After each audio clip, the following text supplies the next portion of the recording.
নমস্কার বন্ধুরা, ডলি রন্ধনশালায় সবাইকে স্বাগত। আর আজকে তোমাদের সাথে শেয়ার করব ফুলকপির সম্পূর্ণ একটা নতুন নিরামিষ রেসিপি। আর বন্ধুরা, জমিয়ে শীত পড়ুক আর না পড়ুক, ফুলকপি কিন্তু বাজার জমিয়ে নিজের জায়গা একেবারে দখল করে বসে গেছে। আর ফুলকপি খেতে আমরা কিন্তু কম বেশি সবাই ভালোবাসি। আর তার সাথে যদি থাকে এরকম ঘরে বানানো মশলা, তাহলে তো আর কথাই নেই। আর আজকের এই রেসিপিটা বানানোর জন্য আমি দুটো ছোট সাইজের ফুলকপি নিয়েছি। আর আমি আমার সুবিধা মতো দুটো ফুলকপি দিয়ে রান্নাটা করব। তোমরা তোমাদের প্রয়োজন মতো ফুলকপির পরিমাণটা বাড়িয়ে বা কমিয়ে নিতে পারো। ফুলকপির হয়তো তোমরা অনেক রকমের রেসিপি বানিয়ে খেয়েছো, তবে ফুলকপির একবার হলেও তোমরা এই রেসিপিটা অবশ্যই বাড়িতে ট্রাই করে দেখো। আর দেখো, ফুলকপির এই ডাঁটাগুলো কিন্তু আমি ফেলবো না, পাকা বা কচি সব ডাঁটাগুলোই কিন্তু আমি রেখে দেবো। আর এই ডাঁটাগুলো দিয়ে তোমাদের সাথে আমি পরে একটা দারুণ টেস্টি রেসিপি শেয়ার করব। এবার আমি ফুলকপিগুলোকে কেটে নেব। আর ফুলকপির ডাঁটাগুলো কিন্তু আমি একেবারেই বাদ দেব না, ফুলকপির ডাঁটা সমেতই কিন্তু আমি রান্নাটা করব। আর ফুলকপির ছোট ফুলগুলো আমি গোটাই রেখেছি, আর বড় ফুলগুলোকে আমি দু টুকরো করে আরও একটু ছোট করে নিলাম। দুটো ফুলকপি আমি এখানে একইভাবে একই সাইজ করে কেটে রেডি করে নিলাম। আর ফুলকপির এই ডাঁটিগুলোকে আমি কিন্তু মাঝখান থেকে একটু চিড়ে দেব, তাহলে ডাঁটাগুলো খুব ভালোভাবে সিদ্ধ হয়ে যাবে আর ডাঁটার ভিতরে সমস্ত তেল মশলা রান্না চলে যাবে। আর তার জন্য কিন্তু রান্নাটা খেতে ভালো লাগবে। আর এই রান্নার জন্য আমি একটা মশলা বানিয়ে নেব। তার জন্য আমি প্রথমে মিক্সির জারের মধ্যে দিয়ে দিলাম অল্প একটু আদা কুচি, আর দিয়ে দিলাম আমি এখানে 4টে ঝালের জন্য কাঁচা লঙ্কা। আর সাথেই আমি এখানে দিয়ে দেব একটা বড় সাইজের টমেটো। আর সব শেষে আমি এখানে দিয়ে দেবো 1 মুঠো ধনেপাতা। সব কিছু আমি জল ছাড়া খুব ভালোভাবে একসাথে পেস্ট বানিয়ে রেডি করে নেব। তাহলে চলো রান্নাটা আমি কিভাবে করেছি সেটা দেখে নেওয়া যাক। আমি কড়াইয়ের মধ্যে আগে থেকেই গরম জল হতে বসিয়ে দিয়েছিলাম। এবার আমি জলের মধ্যে দিয়ে দিলাম 1 চামচ পরিমাণ লবণ। এবার আমি লবণটাকে জলের সাথে খুব ভালোভাবে মিশিয়ে নেব। এবার এই লবণ জলের মধ্যে আমি ফুলকপিগুলোকে দিয়ে দেব। আর ফুলকপিগুলো আমি সিদ্ধও করব না, আবার ভাপিয়ে নরমও করে নেব না। এই উষ্ণ গরম লবণ জলের মধ্যে আমি ফুলকপিগুলো একটু নাড়াচাড়া করে নেব। ফুলকপির মধ্যে যেহেতু প্রচুর পরিমাণে কীটনাশক ব্যবহার করা হয়, তাহলে সেটাও নষ্ট হয়ে যাবে।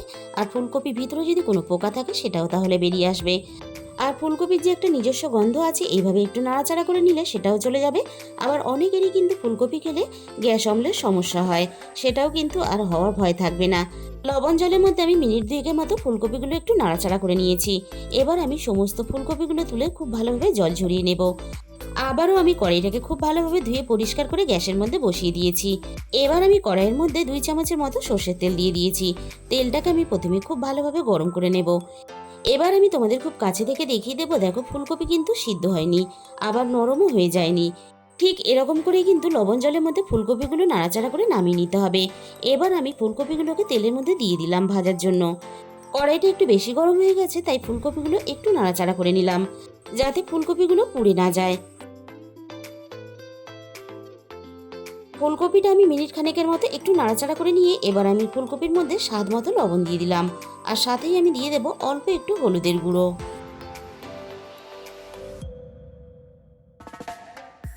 এবার আমি লবণ আর হলুদটা ফুলকপির সাথে নাড়াচাড়া করে খুব ভালোভাবে মিশিয়ে দেব। আর হাতে একটু সময় নিয়ে ভালোভাবে ফুলকপিগুলোকে বেশ লালচে করে ভেজে নেব। আর ফুলকপি কিন্তু ভাজতে একটু সময় লাগে, তাই হাতে একটু সময় নিয়ে খুব ভালোভাবে কিন্তু ফুলকপিগুলো রান্নার জন্য ভেজে নিতে হবে। তবেই কিন্তু ফুলকপির রান্নার স্বাদটা ভালো হবে। ফুলকপিগুলো দেখো আমি বেশ লালচে করে ভেজে নিয়েছি। এবার আমি সমস্ত ভাজা ফুলকপিগুলোকে কড়াই থেকে নামিয়ে নেব।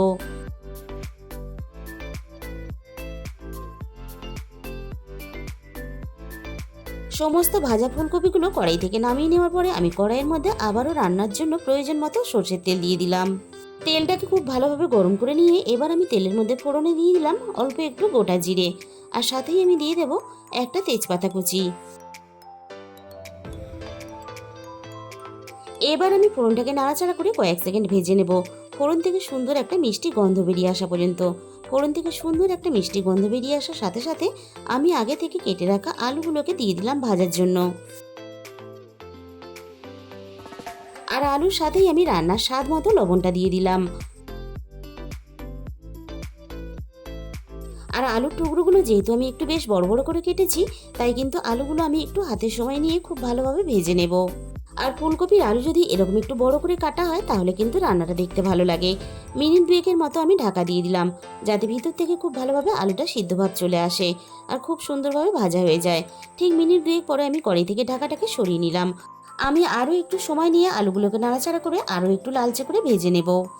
আর যে কোনো রান্নাতে আলু যদি খুব ভালোভাবে ভেজে রান্নাটা করা হয় তাহলে আলুটা যেমন খুব তাড়াতাড়ি সিদ্ধ হয়ে যায় তেমনই কিন্তু রান্নার স্বাদ বাড়ে। আমি এখানে আলুগুলো খুব ভালোভাবে ভেজে নিয়ে অল্প একটু জল দিয়ে দিলাম। এবার আমি গুঁড়ো মশলা দিয়ে দেবো। দিয়ে দিলাম আমি এখানে হাফ চামচের একটু বেশি হলুদের গুঁড়ো, আর রান্নার কালারের জন্য আমি দিয়ে দিলাম এখানে কাশ্মীরি লঙ্কার গুঁড়ো। আমি যেহেতু রান্নাটা কাঁচা লঙ্কার ঝালে করব, তাই আমি রান্নাতে কাশ্মীরি লঙ্কার গুঁড়োটা ব্যবহার করলাম। তোমরা যদি চাও কিন্তু এখানে গুঁড়ো লঙ্কা দিয়ে রান্নাটা করতে পারো। আলু আর মশলা একসাথে নাড়াচাড়া করে আমি মিনিট 3-4 মতো খুব ভালোভাবে কষিয়ে নিলাম। এবার আমি রান্নার মধ্যে রেডি করা মশলাটাকে দিয়ে দেবো। ধনেপাতা, কাঁচা লঙ্কা, টমেটো আর আদা দিয়ে যে মশলাটা আমরা আগে থেকে রেডি করেছিলাম সেটাই আমি এখানে দিয়ে দিলাম। আর সাথে আমি অল্প একটু মিক্সির বাটি দিয়ে জলও দিয়ে দিলাম। আর আলুর সাথে গুঁড়ো মশলাটা কষিয়ে নেওয়ার পরেই কিন্তু এই মশলাটা দিতে হবে।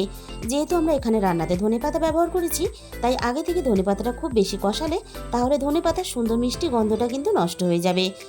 আমি সব কিছু একসাথে আবারও খুব ভালোভাবে কষিয়ে নেব। মিনিট 2 মতো আমি সব কিছু একসাথে খুব ভালোভাবে কষিয়ে নিয়েছি। আর মশলাটা যাতে আরও ভালোভাবে পাক হয়ে যায় তার জন্য আমি গ্যাসের ফ্লেমটা লোতে রেখে আমি মিনিট খানেকের মতো ঢাকা দিয়ে দিয়েছিলাম। আর মশলাটা থেকে বুঝতেই পারছো মশলাটা কিন্তু সুন্দরভাবে কষানো হয়ে গেছে। আর মশলা থেকে সমস্ত তেল কিন্তু উপরে ভেসে উঠেছে। আর দেখো আলুর মধ্যে কিন্তু একটা বেশ সিদ্ধ ভাব চলে এসেছে। এর থেকে আমি আর বেশি কষাবো না। এবার আমি এখানে ভেজে রাখা ফুলকপিগুলোকে দিয়ে দেবো।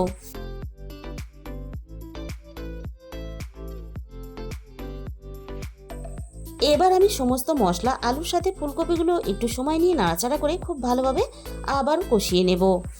আর ফুলকপি যদি সমস্ত মশলা আলুর সাথে খুব ভালোভাবে একটু কষিয়ে নেওয়া হয় তাহলে মশলার সাথে ফুলকপিটাও খুব ভালোভাবে পাক হয়ে যাবে। আর তার জন্য কিন্তু রান্নার স্বাদ আরও বেশি ভালো হবে। সমস্ত আলু ফুলকপি মশলা আমি খুব ভালোভাবে কষিয়ে নিয়েছি। এবার আমি রান্নার মধ্যে জল দিয়ে দেব যাতে আলু ফুলকপি খুব ভালোভাবে সিদ্ধ হয়ে যায়। আর এই রান্নাটা আমি একটু ঝোল রেখে করব। তোমরা চাইলে কিন্তু গা মাখা করেও রান্নাটা করতে পারো। সব কিছু একসাথে খুব ভালোভাবে নাড়াচাড়া করে আমি মিশিয়ে দিলাম। এবার আমি আলু ফুলকপি খুব ভালোভাবে সিদ্ধ হওয়ার জন্য কিছুক্ষণের জন্য ঢাকা দিয়ে দিলাম। এদিকে এটা হতে থাক, আমি এবার একটা সিক্রেট মশলা বানিয়ে নেব। অন্যদিকের গ্যাসের মধ্যে আমি দেখো একটা ফ্রাই প্যান বসিয়ে হালকা একটু গরম করে নিয়েছি। প্রথমে আমি ফ্রাই প্যানের মধ্যে দিয়ে দিলাম অল্প একটু গোটা গরম মশলা। গরম মশলাটা যেহেতু একটু ভাজতে সময় লাগে তাই আমি হালকা নাড়াচাড়া করে গরম মশলাটাকে প্রথমে আমি ভেজে নিলাম। এবার আমি এখানে দিয়ে দেব একটা তেজপাতা কুচি। এবারে আমি ফ্রাই প্যানের মধ্যে দিয়ে দেব 1 চামচ গোটা ধনে, আর সাথেই আমি দিয়ে দেব 1 চামচ গোটা জিরে। আর প্রত্যেকটা মশলা কিন্তু আমি এখানে রান্নার পরিমাণ বুঝে ব্যবহার করছি। তোমরা তোমাদের মতন রান্নার পরিমাণ বুঝে মশলাটাকে বাড়িয়ে বা কমিয়ে নেবে। আর এখানে দিয়ে দেব একটা ছোট জয়িত্রীর ফুল, আর সাথে আমি দিয়ে দেব 1 চামচ গোবিন্দভোগ চাল। এবার আমি সবকিছু একসাথে নাড়াচাড়া করে হালকা আঁচে খুব ভালোভাবে ভেজে নেব। আর গ্যাসের ফ্লেমটা কিন্তু এই সময় অবশ্যই লোতে রাখবে। মশলাগুলো যদি খুব বেশি পুড়ে যায় তাহলে কিন্তু মশলার স্বাদটা নষ্ট হয়ে যাবে। আর দেখো যখন এইভাবে চাল ভাজার মতো গোবিন্দভোগ চালটা বেশ ভাজা ভাজা হয়ে যাবে তখন জানবে কিন্তু হয়ে গেছে। ভাজা মশলাগুলো এবার আমি নামিয়ে নেব। আর মশলাগুলো নামানোর সাথে সাথে কিন্তু বাটির মধ্যে ঢেলে নিতে হবে, না হলে কড়াই বা ফ্রাই প্যানের গরমে অনেকটা মশলাগুলো পুড়ে যাবে। মশলাগুলো খুব ভালোভাবে ঠান্ডা করে নিয়ে দেখো আমি এবার একটা মিক্সির জারের মধ্যে নিয়ে নিলাম। প্রথমে আমি শুকনো অবস্থায় মশলাগুলো খুব ভালোভাবে গুঁড়ো করে নিয়েছি, আর ঠিক এরকম পাউডারের মতো গুঁড়ো করে নিতে হবে। এবার আমি অল্প একটু জল দিয়ে মশলাটাকে খুব ভালোভাবে আবারও পেস্ট বানিয়ে রেডি করে নেব।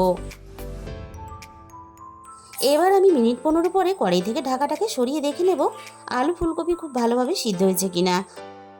আবারও আমি সবকিছু একটু নাড়াচাড়া করে নিলাম। আলু দেখেই বোঝা যাচ্ছে খুব ভালোভাবে সিদ্ধ হয়ে গেছে। আলুও খুব ভালোভাবে সিদ্ধ হয়ে গেছে, আর ফুলকপিও কিন্তু এখানে খুব ভালোভাবে সিদ্ধ হয়ে গেছে। এবার আমি রান্নার মধ্যে স্বাদ মতো অল্প একটু চিনি দিয়ে দিলাম।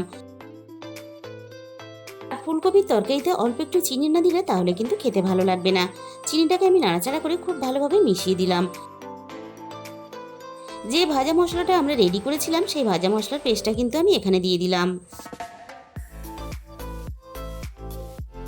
এবার আমি রান্নার মধ্যে মশলাটাকে নাড়াচাড়া করে খুব ভালোভাবে মিশিয়ে দেব। আর এইভাবে যখন ভাজা মশলা দিয়ে তোমরা রান্নাটা করবে তখন তোমরা বুঝতে পারবে এই মশলাটা দেওয়ার সাথে সাথে পুরো বাড়ি কিন্তু সুন্দর একটা মিষ্টি গন্ধে ভরে যাবে। মিনিট 2 মতো আমি খুব ভালোভাবে রান্নাটা করে নিয়েছি। এবার আমি রান্নার মধ্যে অল্প একটু ঘি দিয়ে দিলাম। এবার আমি রান্নার মধ্যে ঘিটাকে নাড়াচাড়া করে খুব ভালোভাবে মিশিয়ে দেব। এবার আমি গ্যাসের ফ্লেমটা বন্ধ করে ঘিয়ের গন্ধটা যাতে রান্নার সাথে খুব ভালোভাবে মিশে যায় তার জন্য আমি মিনিট 2 মতো ঢাকা দিয়ে দিলাম। 2 মিনিট পরে আমি কড়াই থেকে ঢাকাটাকে সরিয়ে তোমাদের দেখিয়ে দেবো রান্নাটা দেখো দেখতে কতটা লোভনীয় হয়েছে। তাহলে বন্ধুরা একদিন হলেও কিন্তু বাড়িতে তোমরা এই রেসিপিটা অবশ্যই ট্রাই করে দেখো। দেখতে যতটা লোভনীয় হয়েছে খেতে কিন্তু তার থেকে দ্বিগুণ বেশি ভালো হয়। তাহলে বন্ধুরা আজকের এই রেসিপিটা ভালো লাগলে ভিডিওতে একটা লাইক করে দিও আর নিজেদের বন্ধুদের মধ্যে শেয়ার করে দিও। আর এরকম ঘরোয়া পদ্ধতিতে দারুণ টেস্টি রেসিপি পেতে আমার চ্যানেলটাকে সাবস্ক্রাইব করে পাশে থাকা বেল আইকনটা ক্লিক করে অল করে দিও। তাহলে আমি যখনই কোনো নতুন রেসিপি আপলোড করব সবার আগে তোমার কাছে পৌঁছে যাবে। আর তোমাদের মূল্যবান সময় দিয়ে আমার এই রেসিপিটা শেষ পর্যন্ত দেখার জন্য তোমাদের সবাইকে অসংখ্য ধন্যবাদ। আজকে তাহলে এই পর্যন্ত।